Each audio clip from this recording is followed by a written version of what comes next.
Tu és bom, Jesus. Mais uma vez, convido a igreja por sob seus pés. Jesus é bom, irmãos. Jesus está aqui esta noite. Chegou o momento da palavra de Deus, tão somente, fique ligado no trono da graça, irmãos. Porque Deus continuará falando aos nossos corações, deixa toda preocupação de lado, basta cada dia o seu mal. Vamos aproveitar este tempo, que nos resta esta noite, e deixa, Deus encher o seu coração, a sua vida esta noite, no nome de Jesus. Queria convidar aqui o canal de bênção para as nossas vidas esta noite, diaconisa Thaís, está com a oportunidade. Amém.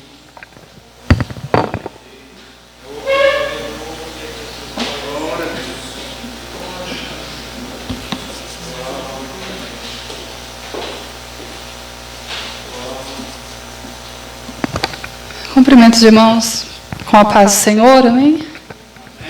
Quero aproveitar que os irmãos estão em pé, para nós lermos a palavra do Senhor. Em Atos dos Apóstolos, capítulo 17.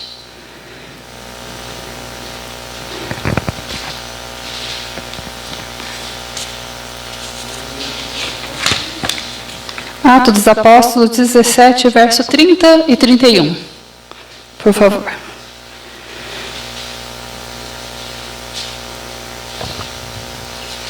Glória a Jesus. Vamos ler juntos, Deixa eu ver projetado ali. No 2. 1, 2. Mas Deus, não tendo em conta os tempos da ignorância, anuncia agora a todos os homens e em todo lugar que se arrependam. Porquanto tem determinado um dia em que com justiça há de julgar o mundo por meio do homem que destinou, e disso deu certeza a todos, ressuscitando-o dentre os mortos. Ainda de pé, queridos, eu gostaria de ler um outro texto, em 2 Pedro, capítulo 3, verso 9 e 10. Aí depois eu deixo os irmãos assentarem. Vamos lá? Todos juntos. O Senhor não retarda a sua promessa, ainda que alguns a tenham por tardia, mas é longânimo para conosco, não querendo que alguns se percam, senão que todos venham a arrepender-se. Verso 10. Mas o dia do Senhor virá como ladrão de noite, no qual os céus passarão com grande estrondo, e os elementos ardendo se desfarão, e a terra e as obras que nela há se queimarão. Amém, queridos? Os irmãos podem tomar assento, não vou orar, para não invalidar já a oração que foi feita nessa noite. Glorificado seja o nome de Jesus.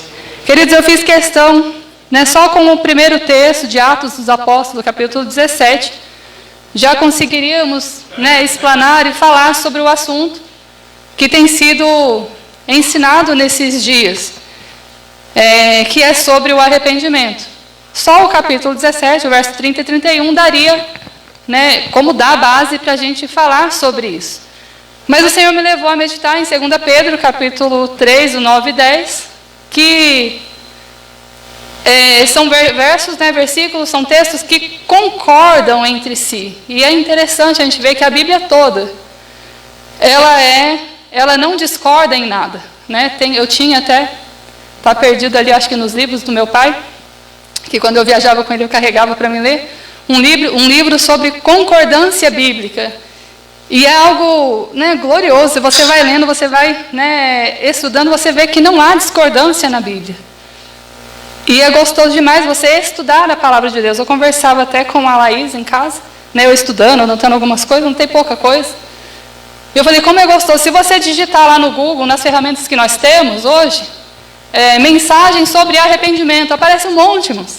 Né? Aparece um monte montado. Mas o gostoso é você estudar, você ler, você ser ministrada pelo Senhor e você então passar aquilo que o Senhor ministrou ao seu coração. Gente, não tem valor, não tem preço isso, essa comunhão que nós temos com o Espírito Santo. Ainda que você tenha uma Bíblia de estudo, né? Ainda que você tenha. É gostoso demais, você lê um versículo, o Espírito Santo te ministra, te leva em outro, e você vai em outro, e você vai vendo, né, o Espírito Santo te conduzindo, e ao mesmo tempo que te conduzindo, né, ministrando ao seu coração, porque o Espírito Santo, ele é o autor dessa palavra gloriosa que nós temos nas nossas mãos, e isso é gostoso demais.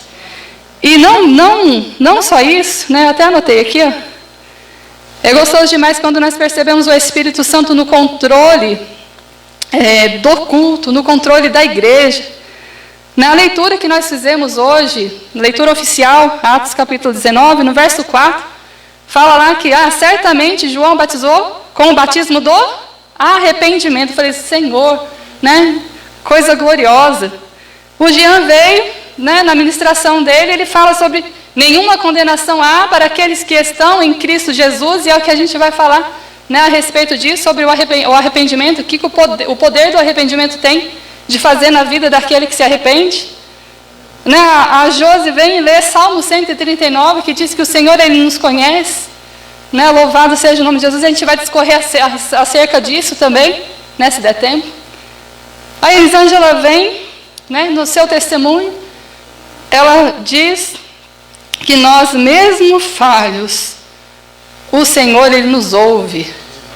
Né? Isso é coisa linda. E a Bíblia, e o presbítero Fonseca completa na sua oportunidade, dizendo que Deus, pelas mãos de Paulo, fazia milagres extraordinários. E Paulo foi um homem como nós, pecador, mais um pecador arrependido. E isso fez a diferença, né, na vida dele. Amém, queridos? Aí o Senhor me levou a meditar, como todos os outros assuntos que foram ensinados aqui, são assuntos profundos, arrependimento também é um deles. Né? Há muita coisa a respeito do arrependimento, mas o Senhor me levou a meditar, por que eu devo me arrepender? Né? Por que função tem o arrependimento na nossa vida? E do que eu devo me arrepender?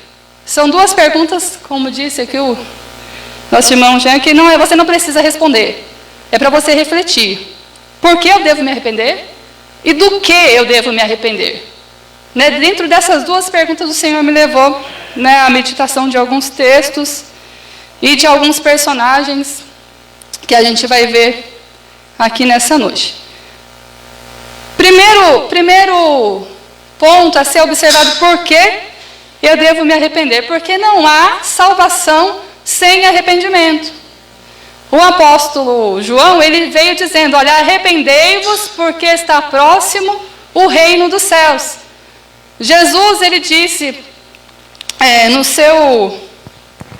na sua ascensão, vamos dizer assim, quando ele estava subindo ao céu, últimas instruções dos discípulos, ele falou assim, ide por toda a nação, por todo o mundo, e pregue o arrependimento. Está lá, se eu conseguir projetar para mim, Lucas capítulo 24, verso 47. Essa é a mensagem que Jesus deixou para a igreja pregar, e no decorrer dos tempos, a igreja tem perdido o foco. Prega-se tantas coisas, prega prosperidade, prega bonança, prega tantas coisas, e não se fala de arrependimento. E nós estamos vendo que este é o tempo de nós nos arrependermos. Olha só o que Jesus disse, olha, e em seu nome se pregasse o arrependimento e a remissão dos pecados em todas as nações, queridos, não é só no Brasil, não é só Pouso Alegre, mas em todas as nações, começando por Jerusalém. Então essa era a missão dos discípulos, pregar o arrependimento para quê, queridos? Para a remissão dos pecados. Antigamente, no Antigo Testamento, quando o povo pecava, era então oferecido, né, não dá tempo da gente aprofundar, mas alguns animais, dependendo do pecado cometido, aquele animal era sacrificado e o pecado ele era coberto. Então veio Jesus, se ofereceu, se entregou por nós para tirar, para remir o pecado. Né? João ele diz a respeito de Jesus: eis aí o Cordeiro de Deus que tira o pecado do mundo, louvado seja o nome de Jesus. Então a primeira coisa que nós vemos, que o arrependimento, ele é para a remissão dos pecados, então nós precisamos entender isso. Olha só, Romanos capítulo 6, o verso 23, diz que o salário do pecado é a morte, mas o dom gratuito de Deus é a vida eterna por Cristo Jesus. Queridos, não existe vida eterna sem arrependimento, não existe vida com Cristo sem reconhecimento de que nós somos pecadores e que nós precisamos do perdão de Deus. Nós estudamos o tema passado sobre boas obras, que nós precisamos ter boas obras, mas não são as boas obras que nos salvam, porque a Bíblia diz que não são pelas obras para que ninguém se glorie, mas é dom de Deus. Hebreus capítulo 6, o verso 1, gostaria de ler com os irmãos, só uma introdução, queridos, por que nós devemos nos arrepender, o poder que o arrependimento tem. Hebreus capítulo 6, o verso 1. Glória a Jesus. Olha só o que diz a palavra de Deus. É culto de ensino, amém, irmãos? Nós vamos ler bastante texto. Olha, por isso, deixando os rudimentos da doutrina de Cristo, prossigamos até a perfeição, não lançando de novo o fundamento do arrependimento de obras mortas e de fé em Deus. Ou seja, o que o apóstolo, talvez Paulo, talvez Apolo, não se sabe ao certo quem escreveu, né, a carta aos Hebreus, olha o que ele estava dizendo, que obras mortas, aquele que não se arrepende, que não tem vida com Cristo, as obras que ele faz, ainda que sejam boas obras, não tem poder nenhum e não agrada a Deus. A Bíblia continua dizendo, não dá tempo da gente aprofundar, que aqueles que uma vez provaram de Deus e se afastaram, ele continua dizendo nesse texto mesmo, em Hebreus capítulo 6, é impossível que outra vez ele venha ao arrependimento. Por quê? Porque ele se arrependeu, ele se tornou um servo de Deus, começou a caminhar com o Senhor e se afastou ao ponto de blasfemar contra Deus. Então, esse é impossível que ele chegue ao arrependimento, seja iluminado de novo. E é isso que ele estava dizendo. Então, o arrependimento, quer dizer, ele é o primeiro passo para uma vida com Deus. Então, tudo começa com o arrependimento. Depois vem a santificação, vem a justificação e vem todas as outras coisas. Então, por que eu devo me arrepender? Porque o arrependimento, quer dizer, é um reconhecimento de erro. Você fala, peraí, eu estou errado. E o maior erro nosso, amados, o maior erro nosso é viver distante de Deus. Achar que nós podemos as coisas sozinhos. A independência de Deus. Né? A gente traz para que a gente entenda, às vezes a gente usa como Jesus usou, de metáforas, de parábolas. Às vezes é preciso a gente entender, às vezes um filho, né, em idade ainda não desenvolvida, em idade ainda não alcançou maturidade, ele quer ser independente, ele quer sair de casa, ele quer viver a sua vida porque ele acha que ele consegue, e por impulso ele vai, e o pai não consegue segurar, só para os irmãos compreenderem, ele vai, usando um português barato, né, ele quebra a cara, e ele volta arrependido, porque ele não tinha maturidade para viver independente, de ter a sua independência, mas ele queria. A mesma coisa somos nós, às vezes nós achamos que conseguimos sozinhos, mas nós não somos nada sozinhos, nós precisamos do Senhor, nós precisamos nos arrepender, e nós precisamos de Deus. Outra coisa, por que eu devo me arrepender? É porque um dia o Senhor, ele virá, como nós lemos em Atos dos Apóstolos, capítulo 17, o verso 31, que Deus tem um tempo determinado em que ele virá julgar o mundo com justiça. E esse com justiça, queridos, isso nos traz, para aqueles que já se arrependeram, que já estão em comunhão com o Senhor, isso nos traz alegria. Porque como a nossa irmã Elisângela disse, o Josi disse aqui, o Senhor Ele conhece a nossa intenção, o Senhor Ele conhece as nossas obras. Então, isso nos traz alegria, nos traz conforto, porque o Senhor Ele conhece as nossas obras. Por outro lado, aquele que está distante, aquele que não se arrependeu, aquele que não se posicionou, que não tomou uma decisão em se entregar a Jesus, isso causa temor. Peraí, Jesus vem julgar com justiça. E a Bíblia diz que é o Espírito Santo que convence o mundo da verdade, da justiça e do juízo. O Senhor, Ele há de vir julgar a terra, há de vir julgar o mundo.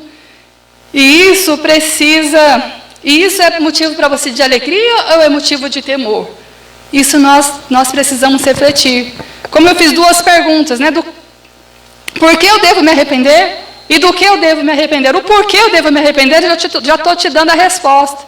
Agora, do que eu devo me arrepender, amados, isso é pessoal. Cada um sabe aonde tem falhado diante do Senhor. Né? O arrependimento é só para aquele que está lá fora, é só para aquele que não conhece Jesus ainda? Não, amados. A Bíblia diz que Jesus nos orienta a todo dia, pegar a nossa cruz e caminhar. A Bíblia diz lá, quando o apóstolo Paulo vai ministrar, examine-se o homem a si mesmo, e assim coma do pão. Agora, essa reflexão tem que ser só no dia da ceia, amados? Só no dia de Santa Ceia precisa haver essa reflexão? Não. Todos os dias nós precisamos refletir. Senhor, o que eu posso melhorar hoje? Senhor, no que eu posso ser melhor hoje? Eu não canso de dizer, queridos, mas olha, como esposa, no que eu posso melhorar? Como filha, no que eu posso melhorar? Como serva do Senhor, aonde eu tenho falhado, o que eu posso melhorar? E nós precisamos nos arrepender diariamente. A Bíblia diz que há alegria diante dos anjos de Deus por um pecador que se arrepende. Será que você consegue compreender isso? O Senhor, Ele se alegra quando nós humildemente nos ajoelhamos diante dEle e falamos: Senhor, eu me arrependo, Senhor, eu tenho errado aqui, olha. Eu tenho falhado nessa questão, Senhor. Me perdoa, me ajuda a caminhar, me dá força. Sabe, o Senhor, Ele se alegra por um pecador que se arrepende. É claro que nós estamos falando aqui também de salvação. Quando você prega a palavra, né, uma pessoa que não conhece, é um ignorante, ou seja, ignorante não é uma palavra, não é uma palavra que ofende, não é uma palavra ofensiva, não, irmãos. Ignorante é uma pessoa que não tem conhecimento, que ela desconhece determinado assunto. E quando você prega, então, a salvação, você prega a libertação, então aquela palavra entra no coração do pecador, ele se arrepende, então essa alma vem para Jesus. É claro que é dessa alma também que a palavra diz que há festa nos céus, há alegria diante dos anjos de Deus. Mas isso também serve para nós que estamos já na presença do Senhor. Quando nós nos arrependemos, há alegria diante de Deus também. E aí o Senhor, Ele me levou a meditar. A gente já está com o tempo avançado, sobre alguns personagens do Antigo Testamento e também do Novo Testamento que se arrependeram. E eu gostaria de projetar ali para os irmãos lerem comigo, Mateus capítulo 12 e o verso 41. Mateus capítulo 12, o verso 41.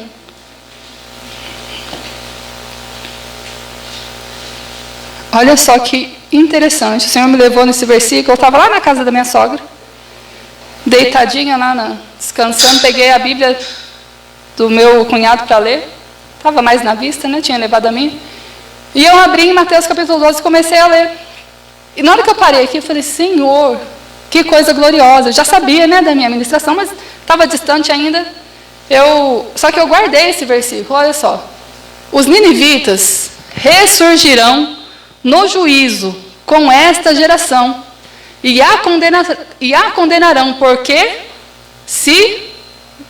me ajuda, irmãos, vai?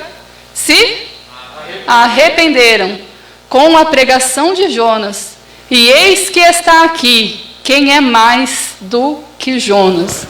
Queridos, essa palavra aqui, esse texto aqui, é Jesus quem está dizendo: olha, os ninivitas ressurgirão no juízo com esta geração e a condenarão. porque se arrependeram com a pregação de Jonas. E eis que está aqui quem é mais do que Jonas. Amados, nós bem conhecemos a história do profeta Jonas. A Bíblia diz que Deus envia Jonas a pregar na cidade de Nínive. Nós sabemos que Jonas, ele desobedece a Deus, né? não vai pregar em Nínive. Na verdade é porque ele não queria que o povo de Nínive se arrependesse. Nós bem conhecemos a história, que ele é jogado pelos marinheiros do navio que ele estava fugindo dentro do mar. Ele é engolido por um grande peixe. E ele então, depois desse processo todo, que não precisava de nada disso, né? Mas depois desse processo todo, ele então vai e prega em Nínive. Está lá no capítulo 3 de Jonas. E a Bíblia diz que ele, depois dele pregar, lá no verso 5 do capítulo 3, diz assim, olha, e os homens de Nínive creram em Deus e proclamaram um jejum e vestiram-se de pano de saco, e desde o maior até o menor, porque esta palavra chegou ao rei de Nínive, levantou-se do seu trono e tirou de si as suas vestes, recobriu de pano de saco e assentou-se sobre as cinzas. Verso 8, diz assim, mas os homens e os animais estarão cobertos de pano de saco, e clamarão fortemente a Deus, e se converterão, cada um do seu mau caminho e da violência que há nas suas mãos. Verso 10, e Deus viu as obras deles, como se converteram do seu mau caminho, e Deus se arrependeu do mal que tinha dito que lhes faria, e não o fez. Amém, queridos? Aqui relata o que aconteceu depois da pregação de Jonas. Jonas prega que Deus ia destruir a cidade, e Jonas, eu acho que queria que fosse destruído mesmo, como foi em Sodoma e Gomorra. Depois Jonas fica até, vamos usar uma palavra, decepcionado, porque o povo se arrependeu e Deus, né, mudou a sentença da cidade de Nínive. Mas uma coisa interessante que a gente observa aqui, só para efeito de conhecimento dos irmãos, eu fiquei meditando em casa, fiquei refletindo, que a Bíblia diz assim, que Deus não é homem para que minta, e nem filho do homem para que se arrependa. E a Bíblia diz aqui que Deus se arrependeu do mal que tinha dito, que lhes faria e não o fez. Eu queria dizer para os irmãos que aqui não há uma discordância, né? Eu falei para os irmãos que a Bíblia toda ela concorda entre si, não há, né, partes na Bíblia que você vai ver que discorda. Não, aqui, né, cometeram um erro. Não é. Deus já não tinha a intenção de destruir a Nínive. Deus já tinha a intenção de abençoar os ninivitas. O que acontece é que Deus, ele age de acordo com a nossa atitude. Se eles crescem, a sentença viria. Mas a intenção de Deus já não era destruir, já era de abençoar. Porque o desejo de Deus, quer dizer, não é que nós venhamos a perecer, mas pelo contrário, que nós venhamos a nos arrepender. Como nós lemos lá em 2 Pedro capítulo 3, que Deus, ele é longânimo para conosco, porque ele não quer que ninguém se perca, mas que todos venham ao arrependimento. Mas, queridos, nem todos vão se arrepender. Mas nesse caso, queridos, os ninivitas, eles se arrependeram. E quando nós olhamos aqui, a primeira atitude que nós vemos é que eles creram em Deus. Amados, não há arrependimento, não tem como uma pessoa se arrepender se ela não crer em Deus. Né? A Bíblia diz assim, que Jesus disse assim, olha, crede em Deus e crede também em mim. Nós precisamos crer em Deus, mas precisamos crer no sacrifício de Jesus. Se nós não cremos que o sacrifício de Jesus foi em nosso favor, vamos dizer assim, foi em meu favor, não tem como eu me arrepender dos meus pecados. Primeiro passo para nós começarmos a refletir ao ponto de nos arrependermos, é nós crermos em Deus. E muitas pessoas hoje já não creem em Deus, não creem nessa palavra, que é a palavra de Deus. E a Bíblia diz que os homens, eles creram em Deus.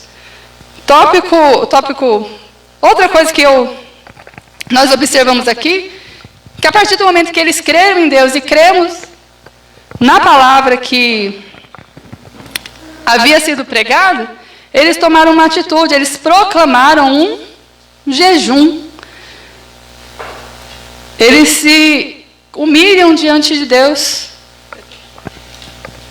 Glória a Jesus. A Bíblia diz que o apóstolo Paulo, quando ele tem um encontro com o Senhor a caminho de Damasco, né, ele fica 3 dias em jejum, sem comer e sem beber, orando ao Senhor. Então, a primeira coisa que nós vemos que eles fazem, eles têm a atitude, é de proclamar. Glória a Deus. De proclamar um jejum. E depois, aqui a Bíblia diz que eles vestem-se de panos de saco, desde o maior até o menor. Sabe o que é isso, queridos? É a humilhação. Eles reconhecem que haviam pecado contra Deus, que estavam distantes do Senhor, que as obras deles eram más, e eles se humilham diante do Senhor. E a Bíblia nos conclama a nos humilhar diante do Senhor. Tiago capítulo 4, verso 8 ao 10. Olha o que o Tiago diz para nós. Tiago capítulo 4, verso 8 ao 10.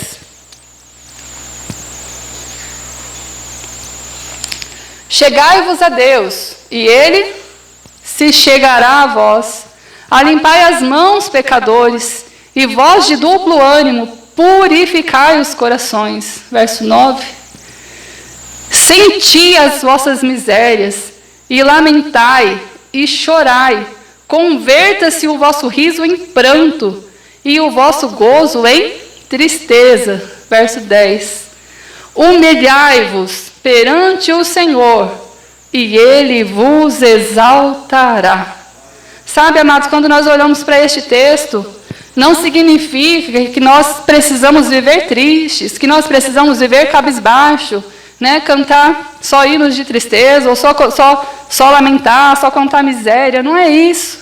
Aqui o apóstolo Tiago está dizendo, olha, entenda que nós somos miseráveis, entenda que nós precisamos da misericórdia de Deus. Querido, se você está aqui nessa noite, se você tem sido guardado por Deus, como a gente tem visto aqui, é por causa da misericórdia de Deus, não é porque somos bons, não é porque nós somos melhores, mas é porque a misericórdia do Senhor, ela está sobre a nossa vida. A porta da graça, ela está aberta para todo aquele que se arrepende. Mas nós precisamos entender que um dia ela vai fechar. Louvado seja o nome de Jesus. Então, nós precisamos sentir as nossas misérias, olhar para nós e reconhecer que somos pecadores, reconhecer que nós precisamos da graça de Deus. A Bíblia diz assim, no Salmo 130, que se o Senhor olhar as nossas iniquidades, quem subsistirá? Mas contigo está o perdão, para que tu sejas temido. A Bíblia diz também, queridos, que nós precisamos nos humilhar, né, diante do Senhor. Outra coisa que nós vemos aqui é que eles clamaram a Deus e se converteram do seu mau caminho. A Bíblia diz que se o meu povo, que se chama pelo meu nome, se humilhar e orar e se converter dos seus maus caminhos, eu então ouvirei dos céus, perdoarei os seus pecados e sararei a vossa terra. É um texto conhecido nosso, mas nós fazemos pouco uso dele. Nós fazemos pouco uso dele. E os ninivitas, queridos, quando eles tiveram essa atitude, a Bíblia diz que Deus viu as obras deles. Da mesma forma que o Senhor, Ele vê as nossas atitudes, o nosso esforço por ser melhor, o nosso esforço para orar. Irmãos, não é fácil orar, mas o Senhor, Ele conhece o nosso esforço em orar ao Senhor, em interceder. Hoje eu estava clamando ao Senhor pela manhã, foi algo glorioso. É algo para edificar a fé mesmo, sabe? Eu levantei até chorando, falei, Senhor, como o Senhor é lindo. Eu estava orando, mas a gente está orando pelo aplicativo, que Deus tenha nos abençoado pelo Meet. E eu estava com o microfone aberto. E de repente eu resolvi fechar o microfone, porque estavam uns ruídos, eu vou diminuir o meu, fechei o microfone. E eu na minha mente intercedendo por uma situação, né? Não é vergonha nenhuma, mas eu orando pela minha irmã que vive nas ruas, presa nas drogas, no vício das drogas. E eu orando, falei, Senhor, alcança ela onde ela está nesse momento, né? Salva, transforma, liberta. Faz o que for preciso. A minha oração é intercedendo por ela. A irmã Eliana do outro lado falava, Senhor, alcança esse drogado, alcança esse que está perdido, alcança esse que a sociedade despreza. No mesmo momento, irmãos, eu intercedendo em casa, ela intercedendo lá na casa dela, eu pude ver o Senhor, sabe, agindo na nossa oração, concordando com a oração. Não foi algo que eu falei, não falei em voz alta, né? O microfone desligado, eu falei, Senhor, minhas lágrimas desceram, eu falei, Senhor, o Senhor está ouvindo, e eu sei que o Senhor vai fazer, queridos. Eu sei que o Senhor, Ele vai fazer, louvado seja o nome de Jesus. Mas é necessário nós nos humilharmos, não só por nós, amados. Às vezes você pensa assim, mas está tudo bem. Está tudo bem na minha casa, está tudo bem na minha família. Mas você pode se humilhar por outro. Senhor, quantas pessoas estão sofrendo? Quantas pessoas sofrendo sequelas desse Covid? Louvado seja Deus pela vida do pastor e da pastora, né, que estão bem, mas quantas pessoas passam por essas doenças e ficam sequelas? A gente estava vendo hoje ali, né, mulher que passou pelo Covid e perdeu todo o cabelo, né, o cabelo caiu. E o Senhor, Ele tem guardado a nossa vida. Mas nós podemos, queridos, nos humilhar e pedir ao Senhor por salvação neste tempo. Senhor, alcança os corações que estão distante da Tua presença. Nós podemos nos humilhar por essas pessoas, amém, queridos? A Bíblia também nos mostra a respeito de um grande homem de Deus, mas que falhou no decorrer da sua caminhada. Foi o nosso irmão Davi, né? Rei Davi. Ele peca diante do Senhor. E no Salmo 51, nós conhecemos estes salmos. Eu gostaria de ler com os irmãos. O Senhor me levou a meditar a respeito disso. Salmo 51. Só alguns versículos, não dá tempo de a gente ler tudo. Verso 9 ao 11.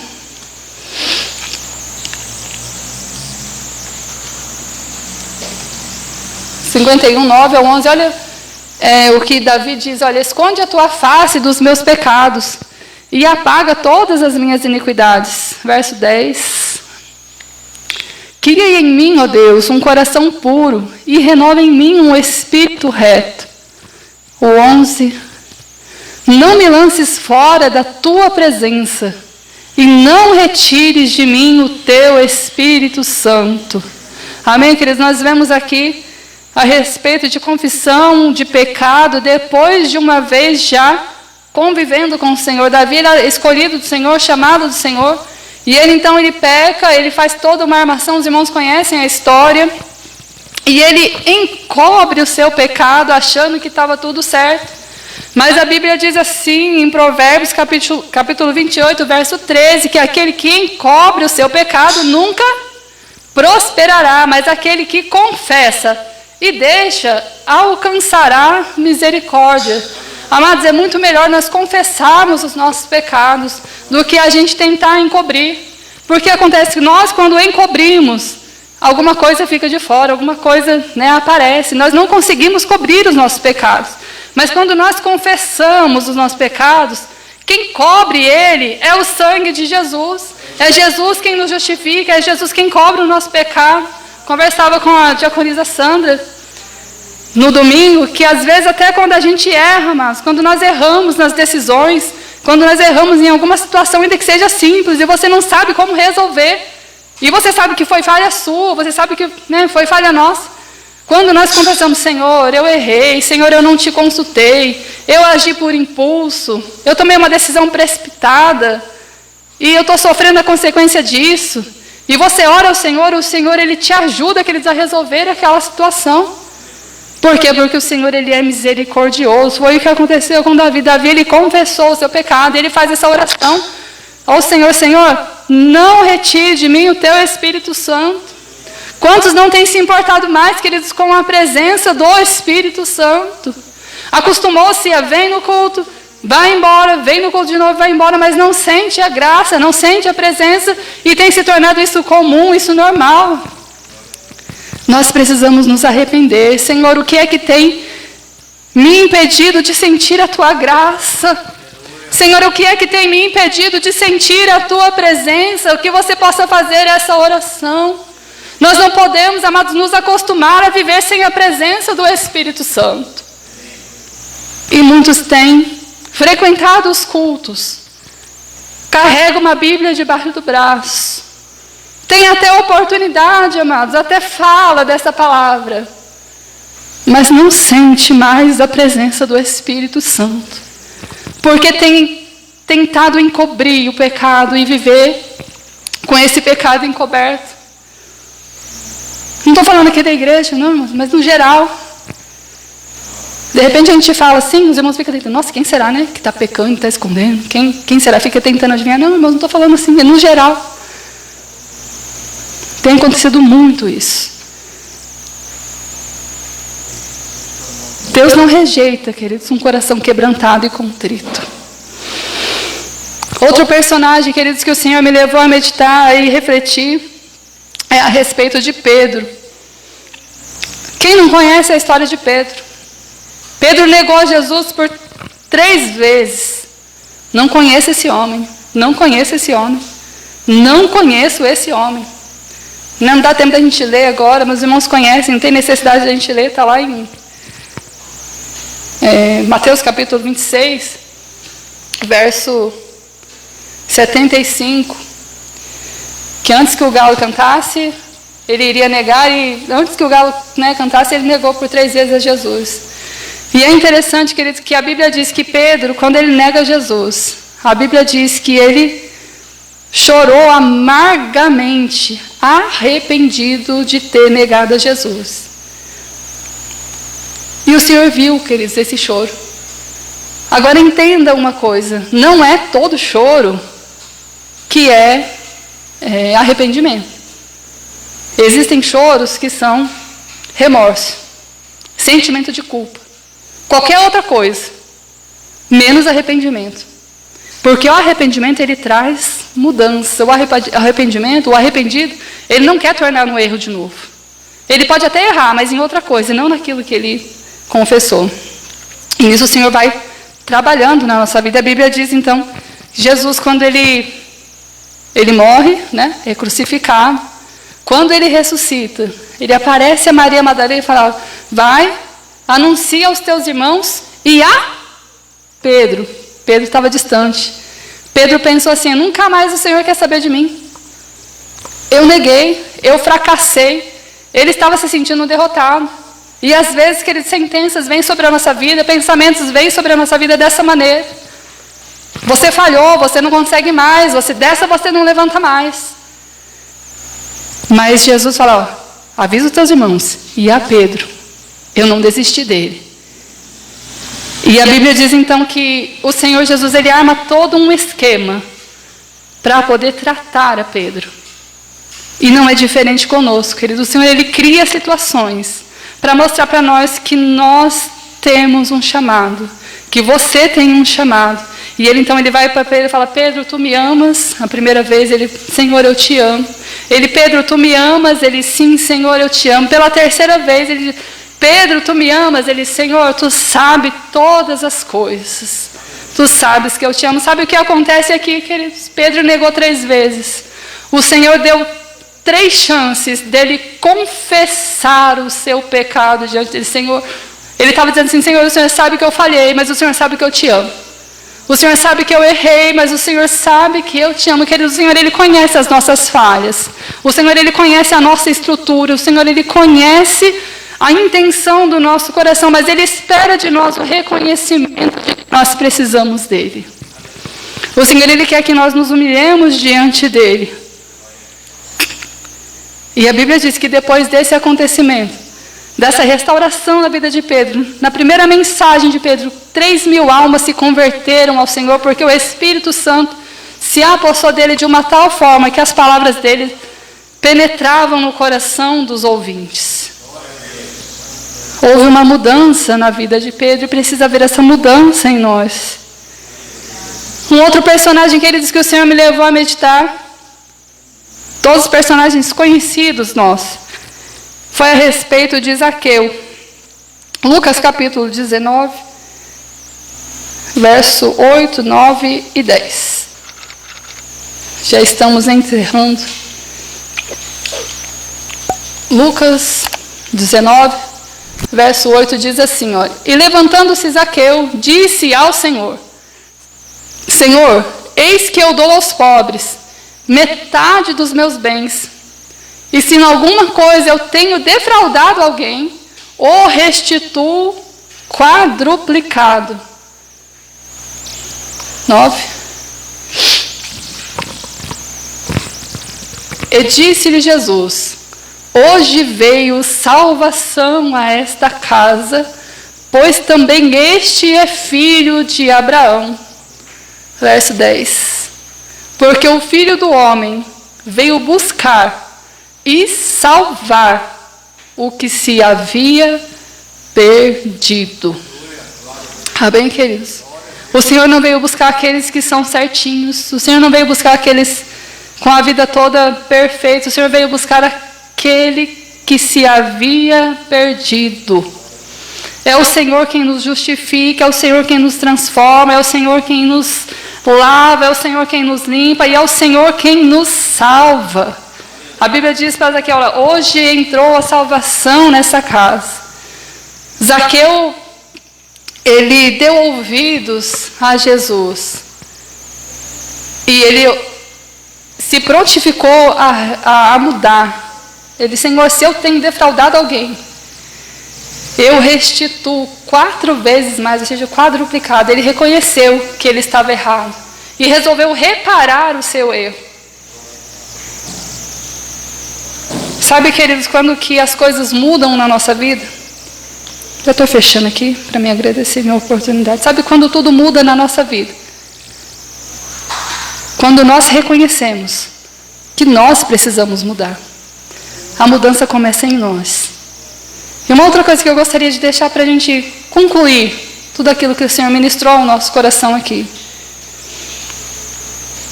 O arrependimento, ele não tem poder nenhum de mudar o nosso passado. Aquilo que passou, não tem como mudar. Mas ele tem poder de mudar o nosso hoje e de mudar o nosso futuro. Se você se arrepender dos seus pecados, se você entrar pelo caminho da comunhão com o Senhor ele pode mudar a sua história. Amém, queridos? Essa palavra que eu queria deixar de meditação para os irmãos, de reflexão. O dia de se arrepender não é amanhã. O dia é hoje. Amanhã pode ser tarde. Amém, queridos? Assim eu agradeço a oportunidade em nome de Jesus. Amém, irmão? Graças a Deus. Deus continue abençoando a diaconisa Thaís. Os irmãos querem receber essa palavra? Amém.